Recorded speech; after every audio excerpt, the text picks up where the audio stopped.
ሰላም ጤና ይስጥልኝ አድማጭ ተመልካቾቻችን፣ ለዕለቱ ያዝናቸውን ዋና ዋና ጉዳዮች ማሰማት እንጀምራለን። አብራችን ቆዩ። ከምርጫ በፊት ሰላም እንዲሰፍን የታሰሩ ፖለቲከኞችና ጋዜጠኞች እንዲፈቱ ተጠየቀ።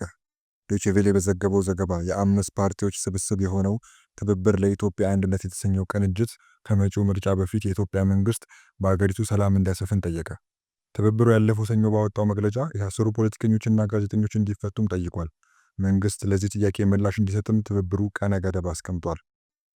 የአምስት ፓርቲዎች ስብስብ የሆነው ትብብር ለኢትዮጵያ አንድነት የተሰኘው ቅንጅት ከመጪው ምርጫ በፊት የኢትዮጵያ መንግስት በሀገሪቱ ሰላም እንዲሰፍን ጠይቋል። ትብብሩ ያለፈው ሰኞ ባወጣው መግለጫ የታሰሩ ፖለቲከኞችና ጋዜጠኞች እንዲፈቱ ከመጠየቅም በላይ መንግስት ለዚህ ጥያቄ ምላሽ እንዲሰጥም ትብብሩ ቀነ ገደብ ማስቀመጡ ታውቋል። የአምስት የተቃዋሚ የፖለቲካ ፓርቲዎች ስብስብ ማለትም ኢህአፓ፣ መኢአድ፣ እናት፣ አይዴፓና አግን የመሰረቱት ትብብር ለኢትዮጵያ አንድነት የተሰኘው ቅንጅት ምርጫ የዲሞክራሲያዊ ሂደት ማሳለጫ እንጂ የይስሙላ መርሃ ግብር ማሟያ ሊሆን አይገባም በሚል ያለፈው ሰኞ ባወጣው መግለጫ ከመጪው ምርጫ በፊት የኢትዮጵያ መንግስት በሀገሪቱ ሰላምና መረጋጋት እንዲያሰፍን ጠይቋል። መግለጫውን በተመለከተ ዶይቼ ቬለ ያነጋገራቸው የትብብሩ የህዝብ ግንኙነት ኃላፊ አቶ ጌትነት ወርቁ እንደገለጹት የሀገሪቱ የፖለቲካ የስልጣን ሽግግር በሰላማዊና ህጋዊ መንገድ መደረግ አለበት ብሎ ትብብሩ ያምናል። ምርጫ ካሉት ሰላማዊ አማራጮች የተሻለ ነው በሚል እምነትም አለው ብለዋል። ያም ሆኖ ግን ምርጫ ለይስሙላ ሳይሆን ለውጥ የሚያመጣ መሆን አለበት ይላሉ።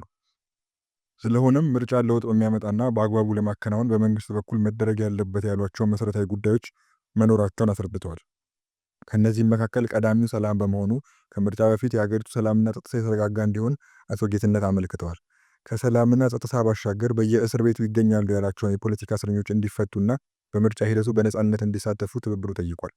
እንደ ህዝብ ግንኙነቱ ገለጻ ምርጫውን በነጻነት እንዲዘግቡ የመገናኛ ብዙሃን ነጻነት ሊረጋገጥ እንዲሁም የታሰሩ ጋዜጠኞችም ከሰባተኛው ሀገራዊ ምርጫ በፊት ሊፈቱ ይገባል ተብሏል። በዚህ ሁኔታ የምርጫ ጊዜ ሰሌዳው በብሔራዊ ምርጫ ቦርድ ለህዝብ ይፋ ከመደረጉ አስቀድሞ ወይም ደግሞ እስከ ህዳር ወር መጨረሻ ሳምንት ድረስ መንግስት ትብብሩ የጠየቃቸውን 3 ጉዳዮች ተግባራዊ በማድረግ ለምርጫው ምቹ ሁኔታ እንዲፈጠር አሳስቧል። ይህ ካልሆነስ የትብብሩ ቀጣይ እርምጃ ምን ይሆናል በሚል ዶይቼ ቬለ ያቀረበላቸው ጥያቄ ሲመልሱም አንድ ነገር ማድረግ አንፈልግም። በእርግጠኝነት 101 ከመቶ የማውቀው የመንግስት አጃቢ ሆነን ሀገር ትቀጥል ብለን በ2013 እንዳደረግነው በትከሻችን ተሸክመን እንዳሳለፍነው በ2018 ማለትም በሰባተኛው ሀገራዊ ምርጫ ማሟያ ሆነን አንቀጥልም በማለት ገልጸዋል። የትብብሩን ቀጣይ እርምጃ በቀጣይ ለህዝብ እናሳውቃለን ብለዋል። የትብብሩን መግለጫ በተመለከተ የመንግስት ኮሚኒኬሽን ጽሕፈት ቤት እና የምርጫ ቦርድ ሀሳብን ለማካተት ያደረግነው ጥረት አልተሳካም ብሏል። ዶይቼ ቬለ የዘገበው። የዩናይትድ ስቴትስ እና የሳውዲ አረቢያ ግንኙነት ወደ ልዩ ወዳጅነት አደገ። ልዑል አልጋ ወራሽ መሐመድ ቢን ሳልማን ዩናይትድ ስቴትስን ሲጎበኙ ከ7 ዓመት ወዲህ የመጀመሪያቸው ነው። ፕሬዝዳንት ዶናልድ ትራምፕ በመካከለኛው ምስራቅ ምትክ የሌላቸው መሪ ላሏቸው ልዑል ያደረጉት አቀባበልም ልዩ ነው። ልዑሉ ራት ተጋበዙ፣ ዋይት ሀውስ ቀይ ምንጣፍ ተዘረጋ፣ የክብር ዘቡ ተሰለፈ፣ ማርሹ ተንቆረቆረ። ዩናይትድ ስቴትስ እና ሳውዲ አረቢያ በንግድ፣ በቴክኖሎጂ፣ በጦር መሳሪያ ሽያጭና በመከላከያ ያላቸውን ትብብር ለማጠናከር ተስማሙ። ዩናይትድ ስቴትስን የጎበኙት የሳውዲ አረቢያ አልጋ ወራሽ ልዑል መሐመድ ቢን ሰልማን እና የዩናይትድ ስቴትስ ፕሬዝዳንት ዶናልድ ትራምፕ ባደረጉት ስምምነት መሰረት ሳውዲ አረቢያ ዩናይትድ ስቴትስ ውስጥ $1 ትሪሊዮን ስራ ላይ ታውላለች። ኤፍ-35 የተባለውን የአሜሪካን ዘመናዊ ተዋጊ ጀቶችን ጨምሮ የተለያዩ የጦር መሳሪያዎችን፣ የቴክኖሎጂ ውጤቶችንና ቅንጡ ሸቀጦችን ትሸምታለች። ልዑል አልጋ ወራሽ መሐመድ ቢን ሰልማን የዩናይትድ ስቴትስን ሲጎበኙ ከ7 ዓመት ወዲህ የመጀመሪያቸው ነው። ፕሬዝዳንት ዶናልድ ትራምፕ በመካከለኛው ምስራቅ ምትክ የሌላቸው መሪ ላሏቸው ልዑል ያደረጉት አቀባበልም ልዩ ነበር።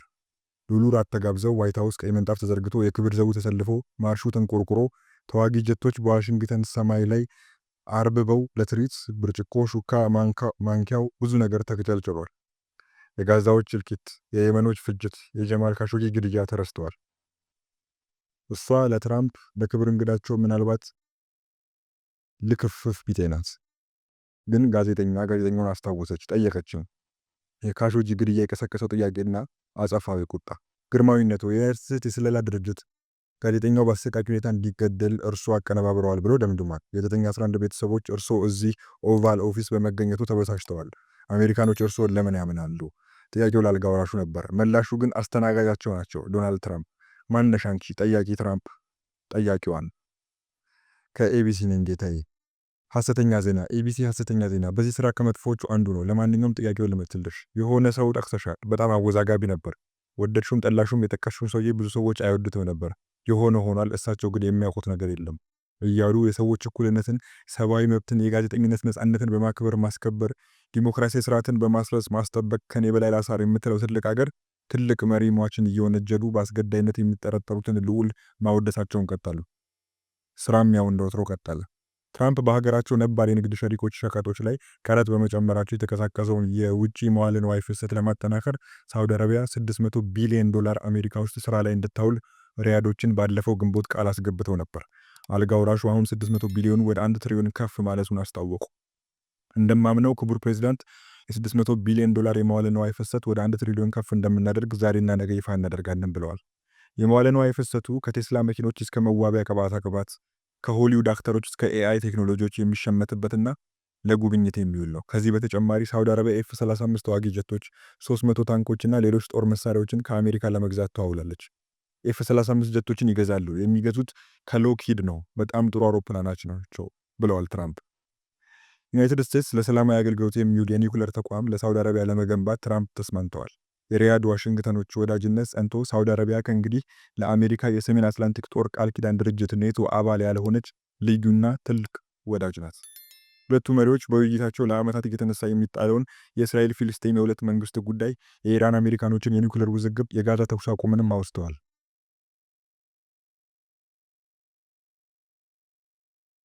ኢትዮጵያና ማሌዥያ ትብብራቸው ለረዥም ዓመታት የዘለቀ ነው አሉ ጠቅላይ ሚኒስትር ዶክተር አብይ አህመድ። ጠቅላይ ሚኒስትር ዶክተር አብይ ከማሌዥያ ጠቅላይ ሚኒስትር ዳቶ ሰሪ አንዋር ጋር በብሔራዊ ቤተ መንግስት የሀገሪቱን አጋርነት ማጠናከር በሚቻልባቸው ጉዳዮች ዙሪያ ተወያይተዋል። የማሌዥያው ጠቅላይ ሚኒስትር ጉብኝት በሁለቱ ሀገራት መካከል በጋራ መርሆች ላይ የተመሰረተና እያደገ የመጣው ጥልቅ አጋርነት የሚንጸባረቅ መሆኑን ጠቅላይ ሚኒስትር ዶክተር አብይ አህመድ በዚህ ወቅት ተናግረዋል። ሀገራቱ ትብብራቸው ለረዥም ዓመታት የዘለቀ እንደሆነ በማንሳት ግንኙነቱ በበርካታ ዘርፎች አዳዲስ በሮችን የከፈተ ነው ብለዋል። መሪዎቹ በተለያዩ ዘርፎች ላይ የተወያዩ ሲሆን በዚህም የወደፊት ትብብርን ብሩህና ጠንካራ እንደሚሆን አረጋግጠዋል። ጠቅላይ ሚኒስትር ዳቶ ሰሪ አንዋር በበኩላቸው ጉብኝታቸው ከዲፕሎማሲያዊ ጉዞ ይልቅ ቤተሰባዊ መሆኑን ገልጸው በሁለቱ ሀገራት መካከል ያለውን ትብብር ለማስፋት ያላቸውን ፍላጎት አመላክተዋል። ከኢትዮጵያ ጋር ያለውን ውጤታማ ትብብር ለማሳደግ ቁርጠኛ መሆናቸውንም አረጋግጠዋል። ኢትዮጵያ በደቡብ ትብብር ውስጥ ያላትን ተሳትፎና እንደ ብሪክስ ላሉ ዓለም አቀፍ መድረኮች የምታደርገውን ድጋፍ አድንቀው በዓለም አቀፍ ጉዳዮች ላይ የኢትዮጵያ ተደማጭነት እያደገ መምጣቱንም ጠቅሰዋል። የሀገራቱ ወደፊት ትብብር በኢንቨስትመንት፣ ንግድ፣ ትምህርት፣ ሳይንሳዊ ምርምር፣ ባህልና ክልላዊ የገበያ ውህደት ላይ እንደሚያተኩርና ይህም የደቡብ ምስራቅ እስያ ሀገራት ማህበርና በአፍሪካ ቀንድ ኢኮኖሚ መካከል ትስስር የሚፈጥር መሆኑን ተናግረዋል።